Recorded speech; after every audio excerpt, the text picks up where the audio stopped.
It was a moonless night, and an eerie mist shrouded our college campus.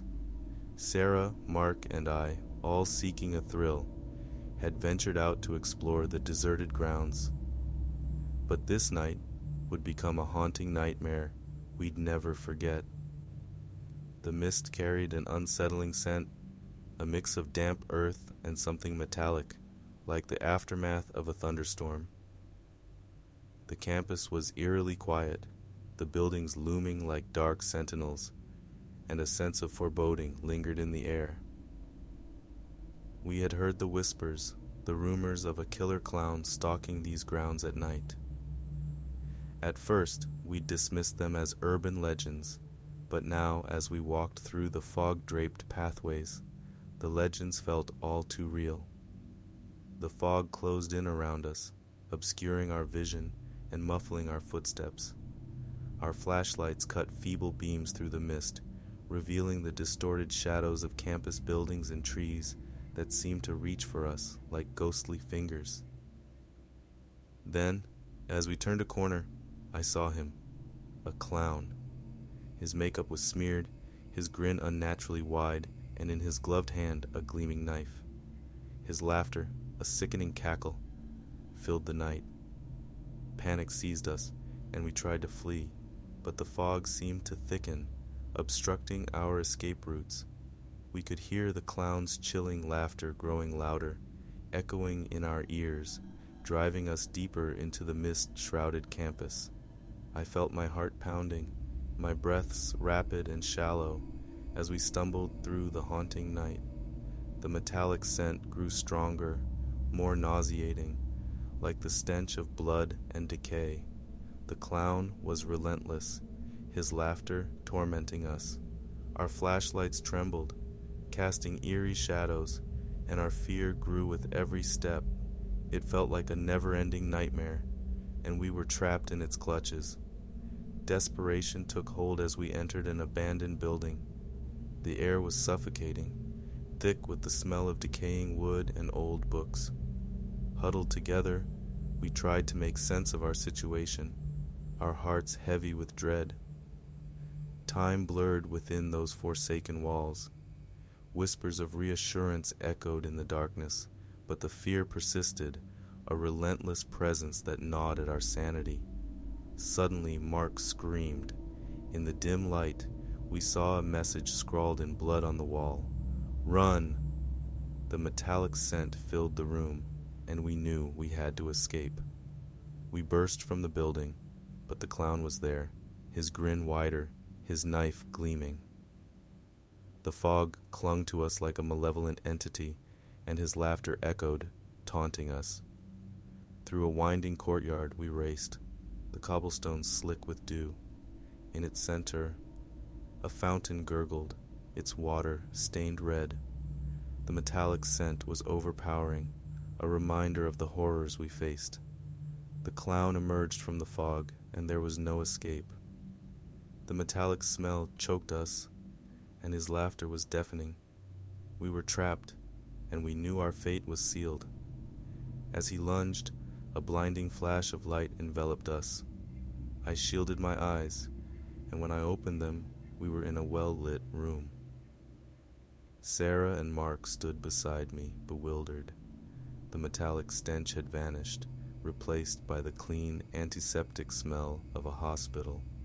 We were told we had been found wandering the campus in a state of delirium. We had been missing for days.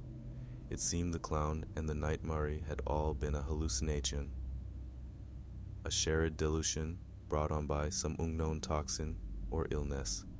We had never been in any real danger. Life returned to normal, but the fear remained. We tried to move on, but the nightmare clung to us like a shadow, a haunting memory we couldn't shake. Then, one day, a newspaper headline caught my eye. "Killer Clown Strikes Again." The article described brutal murders, victims bearing the signs of the clown, garish makeup, a grotesque grin, and a gleaming knife. The metallic scent filled the room, and the memories of that night rushed back.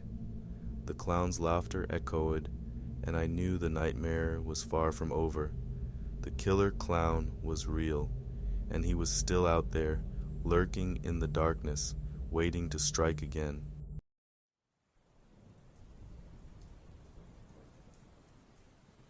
When I was a child, my parents would often chuckle at the stories I told about my imaginary friend. They saw it as nothing more than a sign of an active imagination. Little did they know that my friend was not imaginary at all, and its malevolence will haunt me for a lifetime. My shadowed friend was always there, lurking in the corners of my vision, just out of sight. It whispered to me in a voice like rustling leaves, its words a sinister melody that only I could hear. It promised me secrets, knowledge beyond my years, and I, a naive child, listened to my shadowed friend. The darkness around us seemed to deepen when my shadowed friend was near. It would wrap its inky tendrils around my small body, a suffocating embrace that sent shivers down my spine. The air grew colder, and a foul stench filled the room, like the rot of forgotten dreams. In its presence, I felt an overwhelming sense of dread, a feeling that gnawed at the edges of my consciousness. But the allure of its promises was too strong to resist. It whispered tales of power and control, offering to grant me abilities that no child should possess. I was fascinated, unable to see the malevolence that hid beneath its comforting words. As the days turned to weeks, I began to notice changes in myself. My once bright eyes dulled, and my laughter grew hollow. My parents, concerned, tried to reassure themselves that it was just a phase, that children often had imaginary friends. But they couldn't see the shadowed friend, couldn't hear its sinister whispers. One night, as I lay in bed, the malevolence of my shadowed friend revealed itself. It emerged from the darkness, its form a grotesque merging of a shadow and malice. Its eyes were pits of endless blackness, and its mouth stretched impossibly wide, revealing rows of needle-like teeth. Fear paralyzed me as it drew closer, its icy fingers brushing against my skin. The stench of decay filled the room, and I could feel its putrid breath against my cheek. It spoke to me in a voice that echoed with screams of the damned, promising to fulfill its dark desires through me. I tried to scream, to call out for help, but my voice was a feeble whisper in the face of the shadowed friend. It reached into my mind, probing my deepest fears and insecurities, twisting them into grotesque visions that played out before my eyes. I watched in horror as my darkest nightmares came to life, the shadowed friend reveling in my suffering. It wasn't long before my parents grew deeply concerned about my deteriorating mental state. They took me to therapists and psychiatrists, hoping to understand the darkness that had taken hold of me. But the shadow friend was always one step ahead, manipulating my thoughts and feelings to conceal its true nature. As I grew older, the shadowed friend's hold on me strengthened. It whispered insidious ideas into my mind, urging me to commit acts of cruelty and violence. I watched helplessly as I became a puppet, controlled by its malevolent desires. My actions grew more erratic and violent, and my parents were at a loss for how to help me. They tried everything, from medications to counseling, but the shadow friend's influence was too strong. It reveled in the chaos and destruction it had caused, relishing in the suffering it had inflicted upon me. I became a prisoner in my own mind, a vessel for the malevolent entity's insatiable thirst for darkness. It reveled in my torment, feeding on my fear and despair. I could no longer distinguish between reality and the shadowed friend's twisted illusions, trapped in the nightmare's existence of its creation. The darkness consumed me, and I felt myself slipping further away from the person I once was. I became a monster, a creature of pure malevolence, and the malevolent entity reveled in its triumph. It whispered in my ear, urging me to commit unspeakable acts, promising that they would bring me closer to it. But deep within me, a glimmer of my former self remained. I fought against the shadow friend's control with every ounce of my being, clinging to the last shreds of my humanity. It was a grueling battle, a war between light and darkness that raged within me. One fateful night, as the shadow friend's influence reached its peak, I made a desperate choice. I confronted it head on. summoning every ounce of my willpower to resist its control. The battle that ensued was fierce. It was fighting with a ferocity I had never seen before. But I was determined to break free from its grasp, to reclaim my own mind and soul.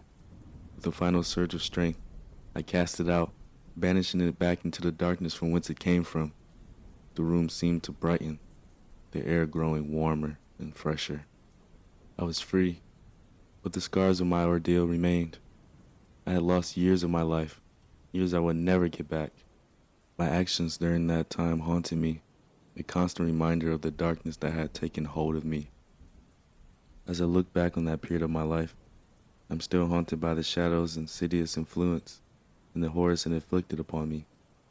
It was a reminder that evil can lurk in the most unexpected places, and that sometimes the greatest threats are the ones we can't see with our eyes, but feel with our souls.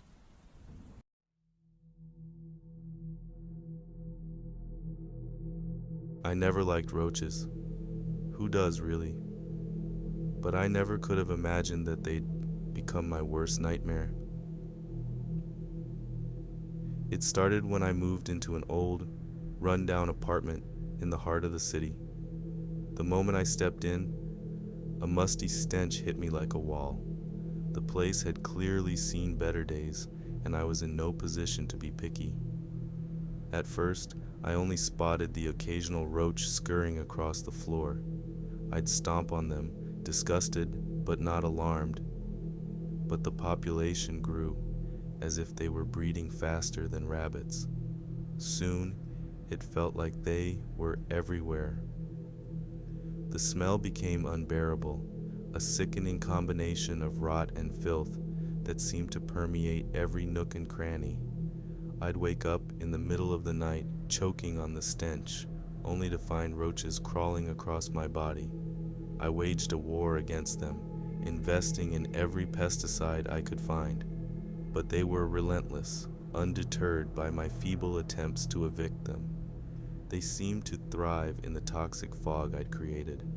One night, as I lay in bed, I heard a strange, rhythmic clicking sound. It was coming from the walls, growing louder with each passing moment. I sat up, heart pounding, as the clicking intensified. Then they emerged, the roaches, thousands of them, pouring out of the cracks in the walls like a living nightmare. They formed a grotesque, undulating mass, moving in perfect unison. It was as if they were dancing to some unseen conductor. The smell was overpowering, a noxious cloud that filled the room. I stumbled out of bed, gasping for clean air, but the roaches were everywhere. They covered the floor, the walls, the ceiling, a writhing, chittering horde. I tried to flee, but they were faster, crawling up my legs, my arms, covering me like a living shroud. The clicking grew deafening, drowning out my screams. And then, the pain began. It started as a sharp, burning sensation, as if they were injecting something into my flesh. I watched in horror as my skin began to blister and peel, as if I were being devoured from the inside out. The roaches had turned on me, their tiny jaws tearing into my flesh, their venomous bites searing with agony. I tried to fight back, swatting at them, but it was futile. They were everywhere, an unstoppable force of nature. As the pain intensified, my vision blurred, and I fell to the ground, my body convulsing. The last thing I saw before darkness claimed me was the roaches, their clicking forming a macabre lullaby, as if they were singing me to sleep. I woke up in a hospital bed, my body covered in bandages. The doctor explained that I'd suffered an extreme allergic reaction to roach bites, a condition so rare it was almost unheard of. But I knew the truth. The roaches had turned on me, exacting their revenge for my feeble attempts to exterminate them. I was lucky to be alive, but the memory of that night would haunt me forever. As I lay in my hospital bed, I couldn't help but wonder, were the roaches still lurking in the walls, biding their time, waiting for the moment to strike again?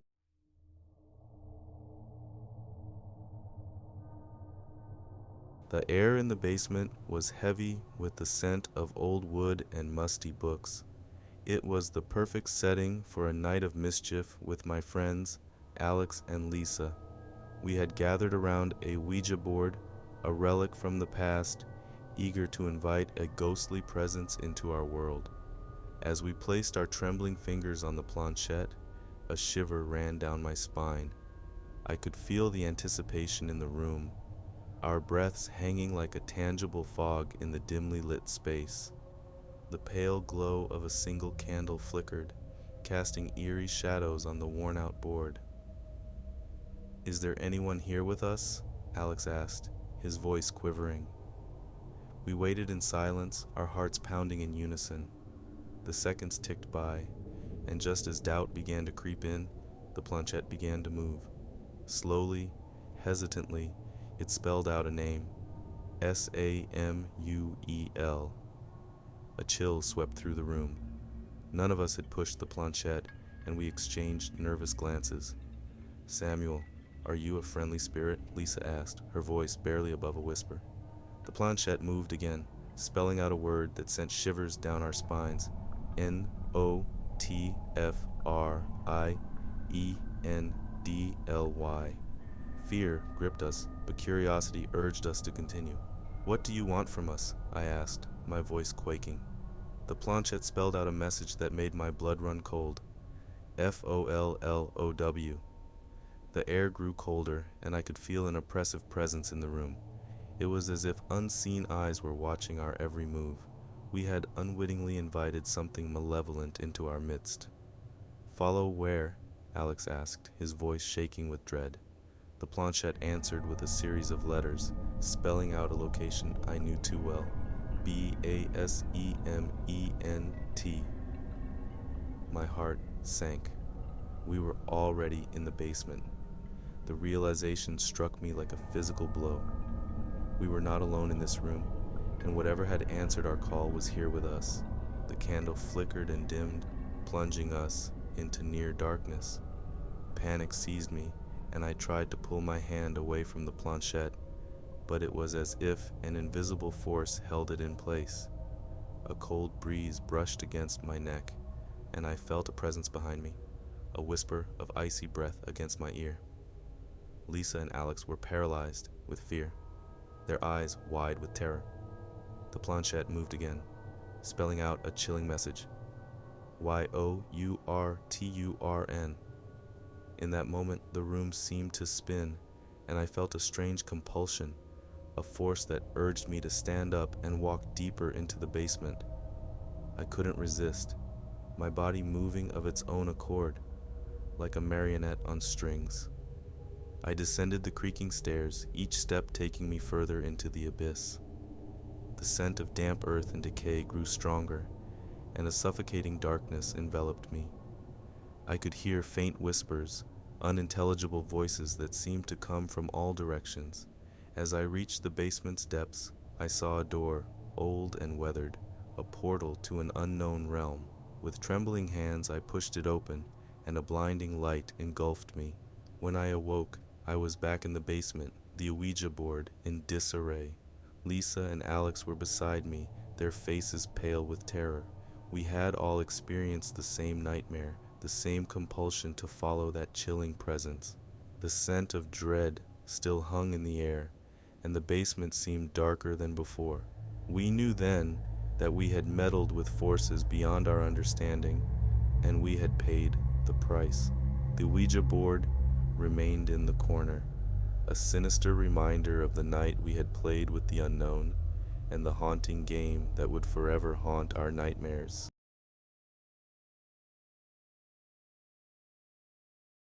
The clock had long struck midnight, and the flickering glow of the TV screen bathed the room in an eerie half-light.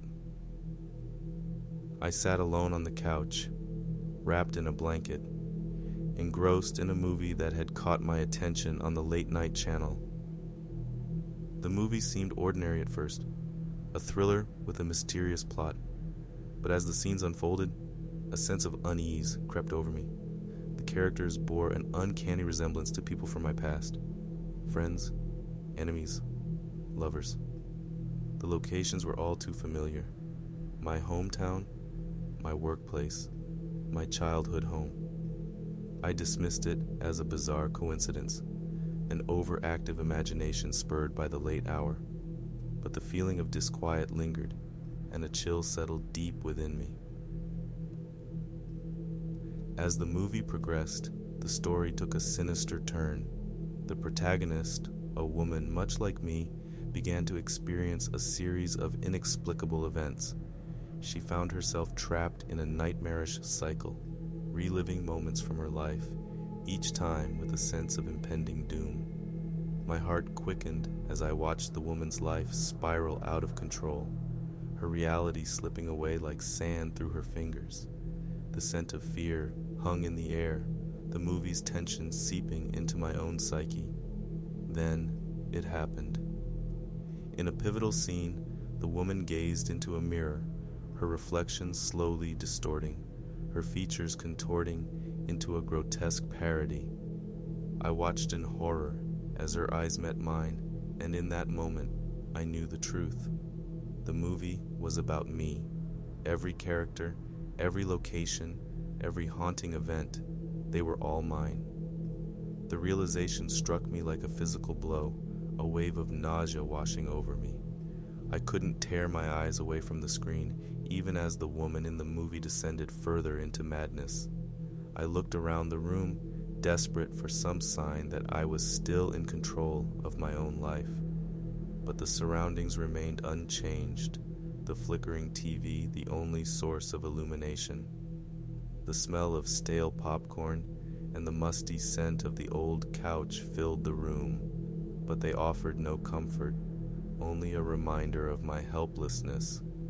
I tried to turn off the TV to escape the nightmare unfolding before me, but the remote slipped through my trembling fingers, clattering to the floor. The movie continued, its scenes mirroring moments from my own life, both past and present. My heart raced, panic coursing through my veins. Was I trapped in this cinematic purgatory, doomed to relive my life's darkest moments for all eternity? Had I already died, my existence reduced to a never-ending reel of horror? As the credits rolled and the screen went black, I was left in a void of darkness, my own reflection in the TV's blank surface, staring back at me. The room felt colder, lonelier, and I couldn't shake the feeling that I had crossed a threshold from which there was no return. In that moment of profound dread, a whisper echoed in the silence, a voice that seemed to come from nowhere and everywhere at once. "Welcome to your eternity," it hissed, and a bone-chilling laughter filled the room. I realized then that I was trapped in a never-ending nightmare, a prisoner of my own existence, forever condemned to watch my life play out on a cursed screen. The scent of despair and the taste of fear lingered in the air, and I knew that I was lost, a mere spectator in my own damnation.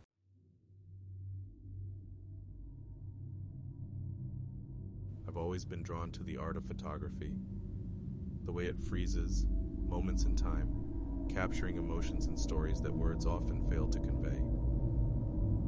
As a photographer, I sought to immortalize the beauty and mystery of the world through my lens. Little did I know that my passion would lead me to a chilling encounter with the unknown.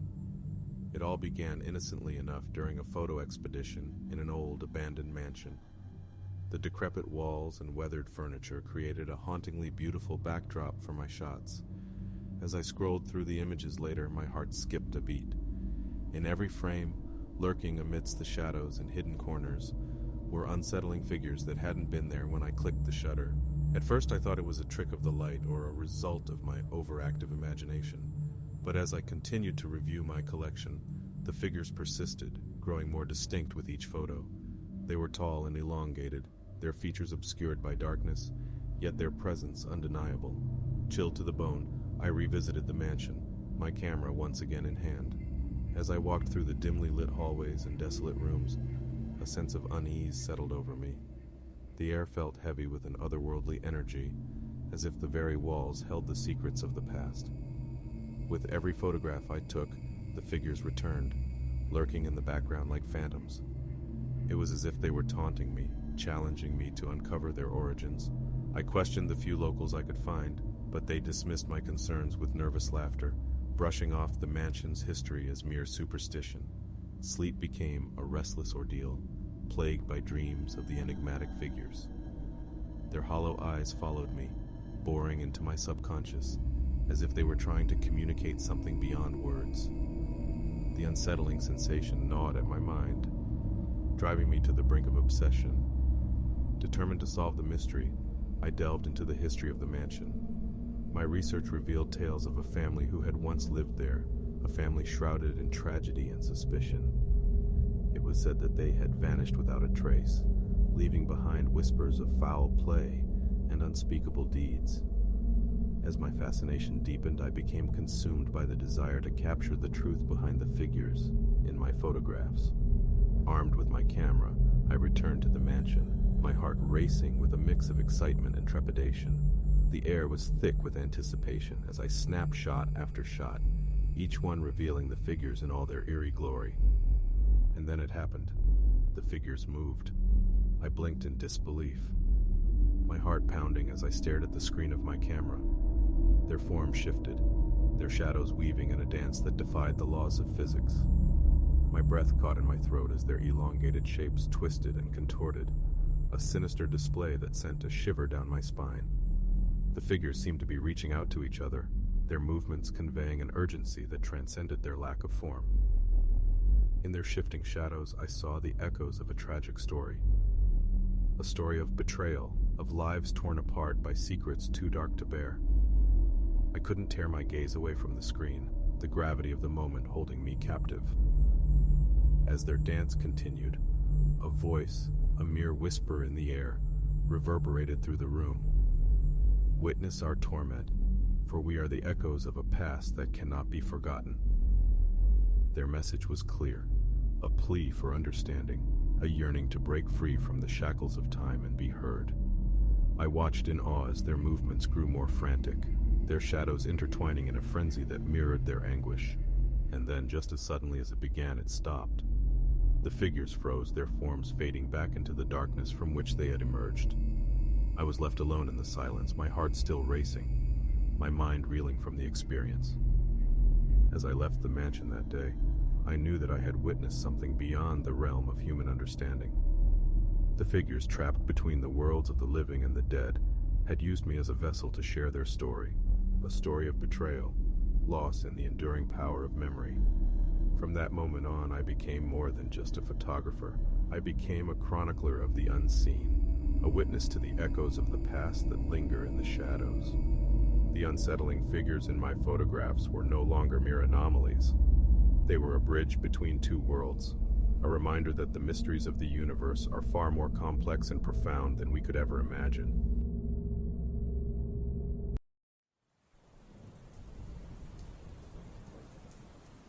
It arrived on my doorstep like a sinister gift from an unknown sender, a dollhouse of exquisite craftsmanship and ghastly beauty. The moment I laid eyes on it, a shiver ran down my spine. The dollhouse was an uncanny replica of my own home, down to the tiniest detail. The antique furniture, the delicate curtains, the faded wallpaper. It was as if my house had been shrunk down and encased in this eerie miniature.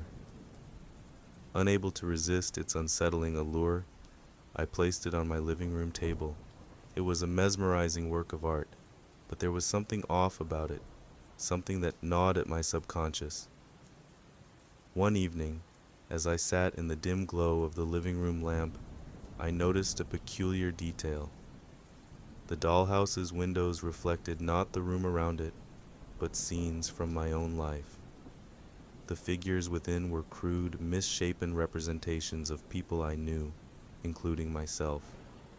I watched in horror as the miniature me, A featureless, grotesque figure moved through the dollhouse, mirroring my actions in the living room. It was like a doppelganger from a nightmare, mimicking my every move with eerie accuracy. The dollhouse became an obsession. I spent hours peering into its tiny windows, trying to decipher the macabre pantomime it presented. It seemed to predict events in my life, showing me snippets of the future, always distorted and disturbing. The first sign that something was terribly wrong came when I lost my job. I watched it unfold in the dollhouse. The miniature me handed a tiny pink slip to a misshapen boss figure, and I received the same fate the next day.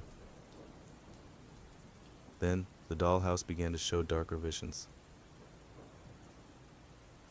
It depicted accidents and illnesses, all eerily mirroring real-life tragedies that struck friends and family. The scent of sickness and despair seemed to permeate the air whenever I looked at it. Terrified and desperate, I tried to rid myself of the malevolent miniature. I locked it in a box, sealed it with tape, and buried it deep in the attic.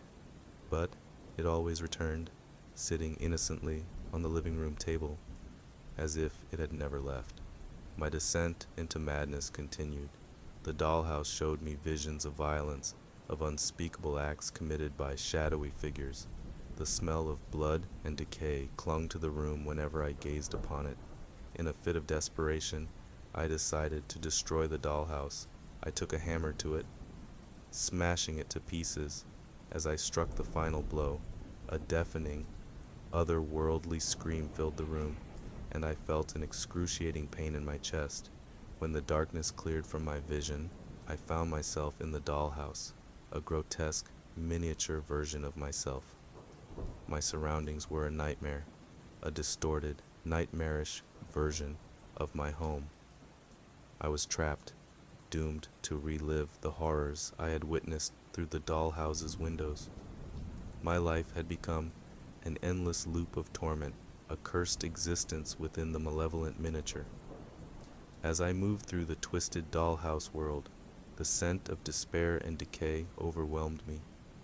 I had become one of the distorted figures within, forever condemned to act out the horrors it portrayed.